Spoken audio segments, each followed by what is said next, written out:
Greetings, friends and countrymen. Welcome to Conspiracy Corner News. This is Bart Sibrel.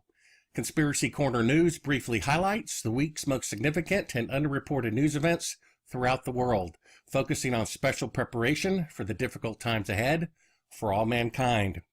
Thank you again for my PayPal donations that come in regularly from people like Simon, John, Brett, Andy, James, Ralph, Adam, Graham, Patricia, Joseph, Americo, Chris, Robert, Golden T, Eula, Russ, and Elaine. Haven't heard from you. I thought I would discuss something that someone brought to my attention, and I apologize, I don't remember who it was. Someone sent me this several months ago, and I kind of filed it away on the back burner. And then I recently watched a film kind of eerily about this particular topic, and I thought I would discuss it here. This is a national anthem sign-off. Now, you may remember I'm 51 years of age. Back when I was a kid, there was no 24-hour television. About 1 o'clock in the morning, TV stations would sign off, and there would be dead air for 4 or 5 hours until the morning shows started. And they would end with the national anthem. Now, I've been a filmmaker professionally for about 30 years. My job is to make fake scenes look real. That's why I noticed that the scenes allegedly taking place on the moon with men allegedly there were in fact shot with electrical lighting rather than sunlight, as they claimed, because that's what I do all day. I've shown films to colleagues, and they've said, hey, I love the way you used the sunset out the window. And I said, well, that was really an electrical light out the window to mimic the sun. So based on that experience, I'm going to look at this clip, and it does not appear to be altered to me. It looks like the genuine clip. Now I'm going to turn up the sound. You're just going to hear it through my speakers. I'm going to make it full screen, and we're just going to watch it one time through first and tell me what you think here. Our national anthem.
Now we're going to take a closer look at this, and when these words at the bottom change, it kind of does this kind of ripple effect down at the bottom. And if you look inside this ripple effect, you're going to see words change here kind of in the ripple effect. Trust the U.S. government. And then you'll see the next one in this filmmaker. I'll put a link to this. God is real. God is watching. Now, it's not in the words itself. It's in the transition of the words where they change. Believe in the government God. And you can look at this, play this back again a second time, and you'll be able to see it. It's definitely there. Now, I've studied this, and when this was originally like 16 millimeter film, at least given to the stations, and you can see when the picture shakes a little bit because of the film going through the gate, the letters shake with it in the same exact way. So it makes me think that this is indeed the original. Now, you have to keep in mind this was done 50 years ago. So if they, whoever they are, were programming people subliminally 50 years ago, you can imagine the increase of technology now in order to do this. Again, the subliminal is not in the words themselves, it's in the ripple effect of the transition. God is real. God is watching. You see, they're doing it during the transition between the words. Obey, consume, obey, consume. I mean, that's very clear, and it's definitely there.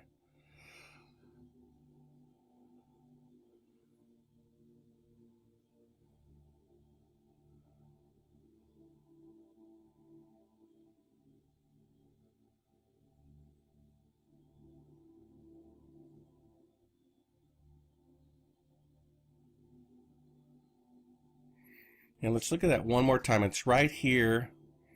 You know, do not question government. Right there. See that?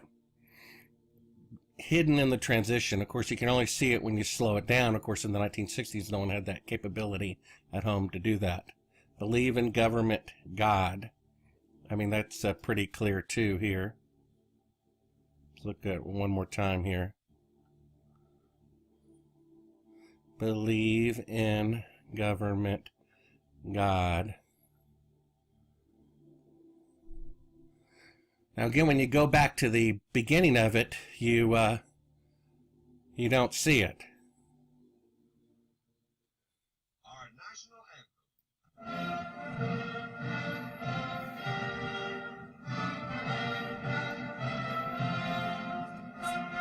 So you can see it right around here, the first words, God.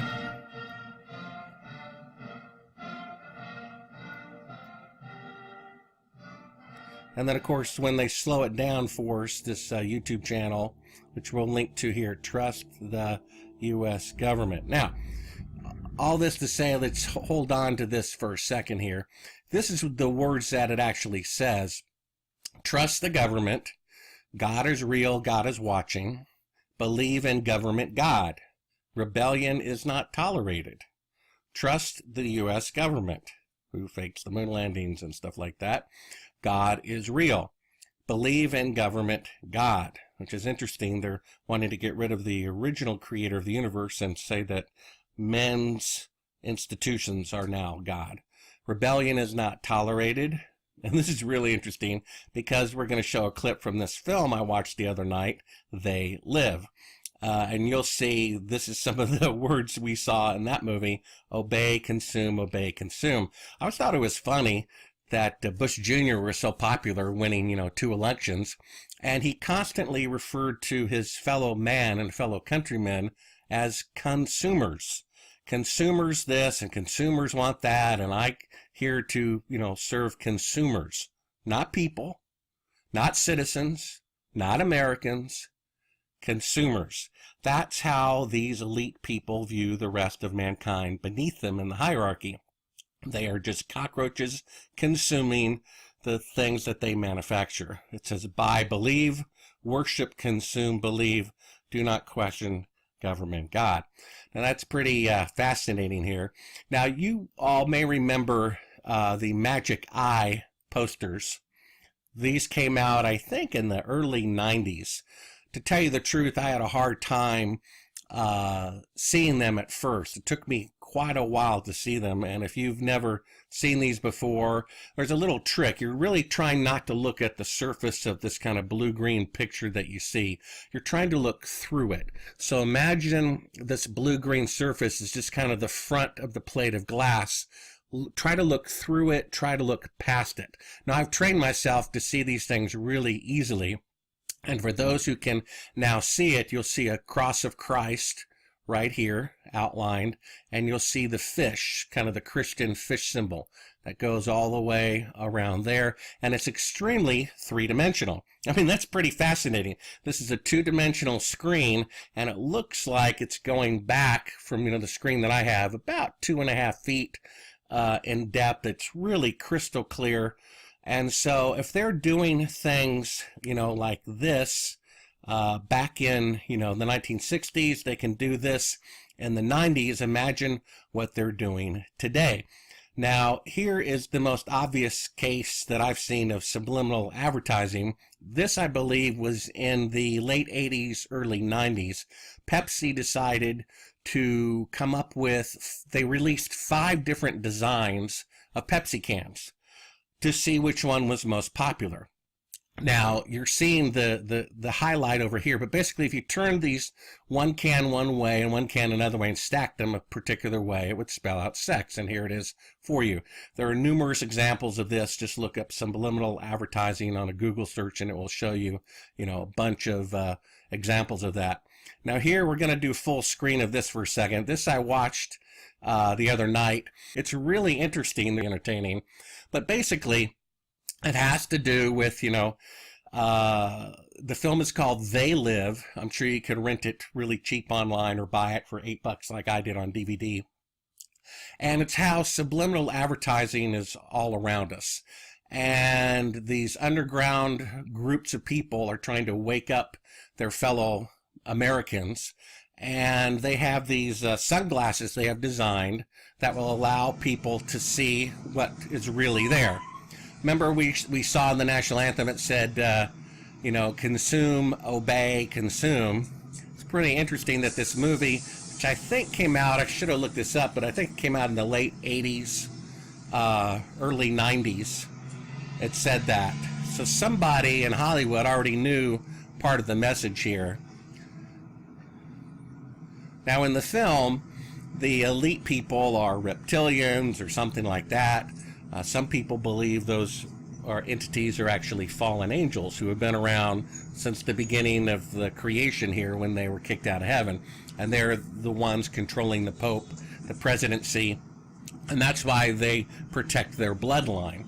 In fact, I think in Genesis chapter 3, it says, I will put war between the bloodline, the seed of Adam, and the bloodline of the devil or the fallen angels. That's one interpretation. So anyway, I thought I would just bring this up simply because it's kind of eerie, and does seem to be going on. I got rid of my television, stopped watching television about, maybe 8 to 10 years ago, when I realized the average American is spending more than 100 hours a month watching television. I mean, that's pretty amazing. That's 2.5 work weeks watching television. Now, if you take the 8-hour day, an hour getting to and from work, sometimes longer, having to sleep, you have like a half an hour to an hour and a half if you're watching television to actually spend with your family. So I think that's probably not a good thing. The first thing you can do is probably get rid of your TV, use it for playback, for movies on DVD, and maybe for the internet to do searches. But aside from that, try not to veg out on it. So this is basically what I wanted to talk about, that if things like this are going on in the 1960s, you can't imagine what type of mind control or whatever you want to call it is going on today. I mean, why do people like the food at McDonald's? It's terrible, but people are compelled to go there and do it anyway. I know Coca-Cola is bad for you, but I'm occasionally, somehow, I consider it a reward food, a special food, when I know it's bad for you. People are constantly doing things that are bad for them, drinking alcohol and smoking cigarettes and doing a lot of immorality that are really just, causing harm to yourself. And so I thought I would just bring this up, take it from the back burner to the front burner. It looks like the real McCoy to me. It looks like this is the original sign-off footage that somebody in the 60s was already. How long has this been going on? We don't know. We do know that all the presidents in the United States, except for one, are all blood related to one another, going back to the 1300s in England. Well, that's all that I have for today. This has been Conspiracy Corner News, episode 29. Are you prepared for eternity? Please tell your friends, share the link, give me a YouTube thumbs up if you like this video, like it if you like it, and thank you for your kind support.